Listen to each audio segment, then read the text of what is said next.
ऐसन तो कोनो बात ना याद आवत ह। अच्छा तो कटनी हो गई तो भुला गइल।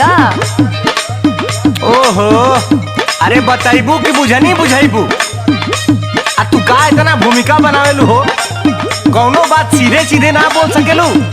एक तो इतना टेंशन कपार पे खुदे है, ऊपर से लगाबू तू ऐठे। हाँ हाँ हमरा भी टेंशने न बुझाई, काम निकल गइल ना, नहीं याद आवता तो सुन याद करावतानी।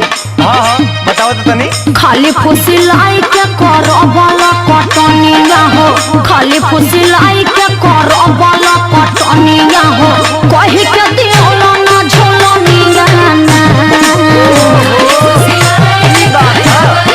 सीधे तो बतावे के चाहत रहल।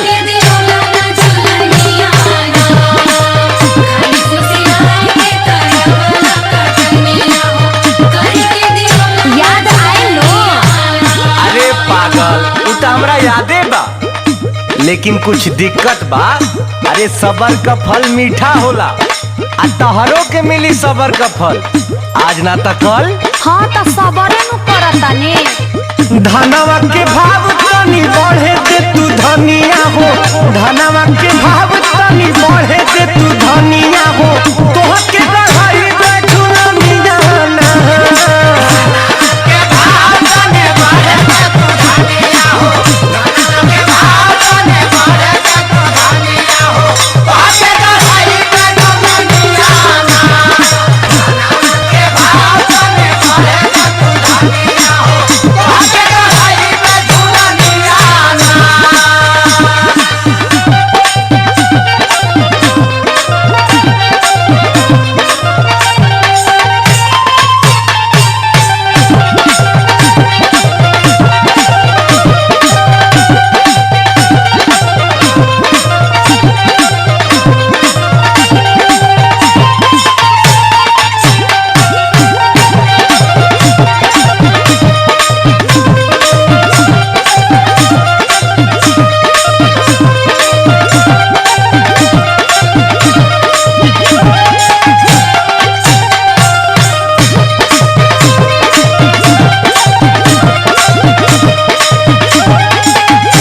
हाँ तो सुन, तू ना बहुत झूठ बोलेला, कहेला बहुत कुछ करेला कुछ ना।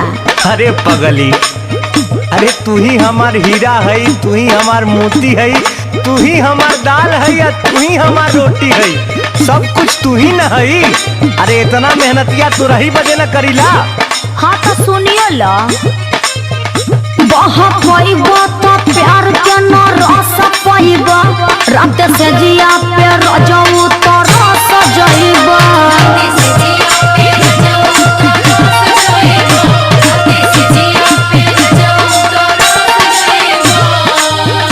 बहुत पैबा तो प्यार के न रस पैबा, रात से जिया पे रजऊ तो रस जइबा।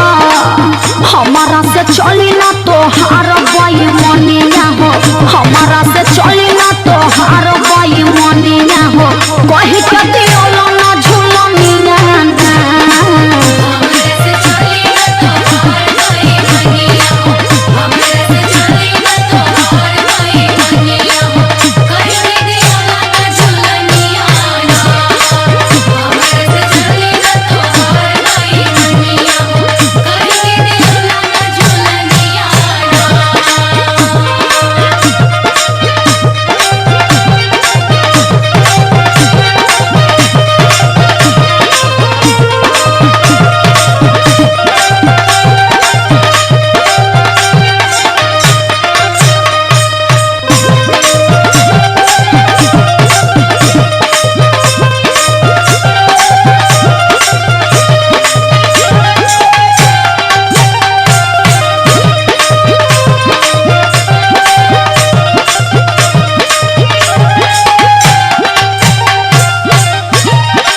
अच्छा तो ये बताओ, तो झुलनिए से पेट भरी? अरे राशनो तो चाहेला साल भर का।